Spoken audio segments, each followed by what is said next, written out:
wasiirka wasaaradda shaqo-gelinta iyo arrimaha bulshada Somaliland Marwahindo Jaamac Gaani iyo mas'uuliyiin ay horkacayso ayaa kormeer ku tagay xarunta dhaqan calinta SOS Center ee magaalada Burco. wasiiradda ayaa markii halkaasi ay gaadhay waxay wada sheekaysi la yeelatay qaar ka mid ah carruurta halkaasi ku xareysan. kawaran Cabdiraxmaan oo waxa jira carruur sidiinan oo kale gacanta lagu hayo oo aan dooxyada ka ururinay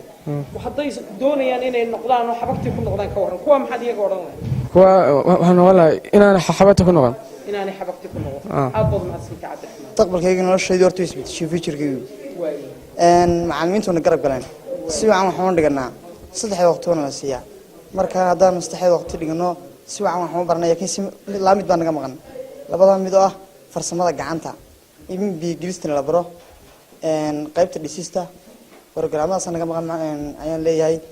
xildhibaan Mubaarak Bidho oo gacanta ku haya xaruntani ayaa ka warbixiyay xaaladaha ay ku sugan yihiin carruurtani waxaanu sheegay in muddada ay carruurtani halkan ku jireen ay wax wanaagsan ka kororsadeen. runtii aan faraxsanahay maanta wasiiradii wasiirindiina la joogto oo soo baaqantay xarun ka mid ah xarumaha ay maamusho wasaaradda ay ka tirsan tahay oo ku faraxay runtii inay soo baaqanto imanka 2015 bishii labaad baan aasaasnay kaaga mahadnaqaynaa wasiiradda uga mahadnaqaynaa inay iyadu gacanta ku hayso xaruntan marka inay helaan farsamo gacan oo ay halkan u taala oo nijaaradii iyo leerkii iyo wax u baahay qof loo u baahay in la helo iyo dhismaha ay sheegeen labada qodob ay sheegeen oo adigu runtii aad og tahay waa kaaga mahadnaqaynaa runtii sidaad gacanta uga hayso iyo sidaad uga hawlan tahay tanoo kaliya maaha dalkoo dhan inaad u dhigan wulday oo aad cid kasto oo wasaaraddaada maartay oo Allah minister bayna haday agoomatay iyo haday dadka dhimarkatay iyo haday dumar iyo carruurta haday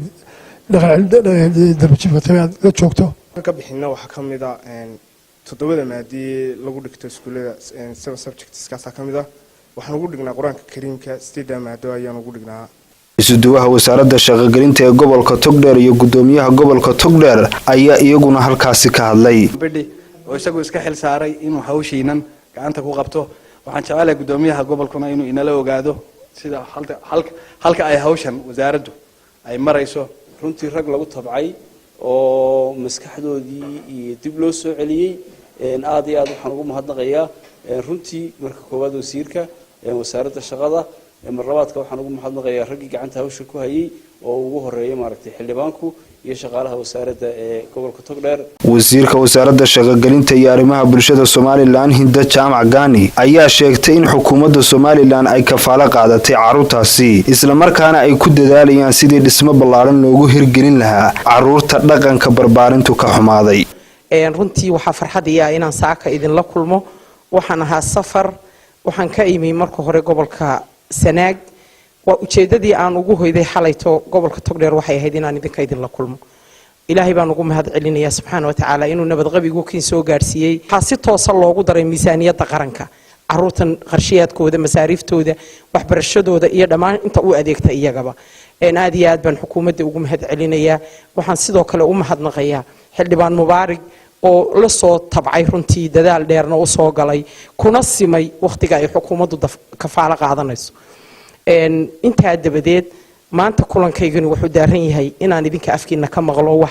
inaan aragtidiina arko inaan sidoo kale aan ka barto gobolka Togdheer meesha aad kaga sugan tihiin oo aan ogaado waqtiga koobaad ee loo soo jeesto horumarinta iyo mashaariicda hirgelintooda waxaan ballan qaadayaa inay noqoto wasaaraddu meesha koobaad ee gobolka Togdheer aanu dhagax dhigi doono anagoo xarinta dhaqan gelinayna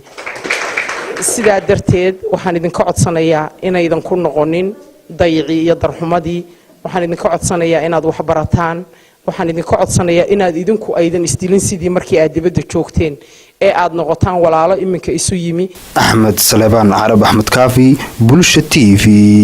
Burco.